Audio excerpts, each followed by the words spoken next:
落脚下，阿美族古帆船在众人的协助下正式下海，乘风破浪航向海洋。不过，因为风势强劲，帆船要起航时，风帆无法顺利立起，而且还一直憋风和水流飘向北方。船上的人员就算使劲划桨来控制船前进的方向，最后仍抵不过风浪，在部落北侧的海域上岸。风有点大，然后我们在控制那个帆的时候，有点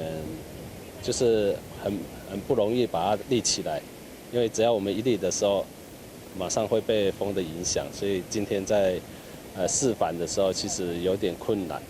Misira ka ko sa kihaw paian tu dia pawikuran ya to ya pawikuran hananay uran po si Israel mi takar to chikay no tamina si Israel ko rafayang mi half to valley ura parikor ko surinay mi sausi to pisiwari ra to kaayaw no tamina ara natin ni kihaw sa Israel sa ko valley sa si ayaw hanay kihaw tara ayaw sa kafiro ira ko valley。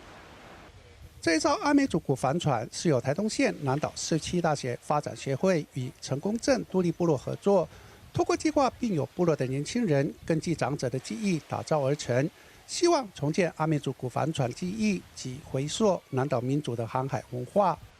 南岛民族为什么能够迁移到其他岛屿，从台湾迁出去？帆船是很关键的。那这个航海，我们台湾原住民的航海文化，把它重建回来，事实上也是一个跟南岛民族可以做一个交流另外也是一个跟迁移有关的一个运动。Ko mafanay ani ya ay rek mako ay kapako ko ito mako fayang ay mamang ay ninngay ko tuno maritangay ka sama de tada ko nilitsay。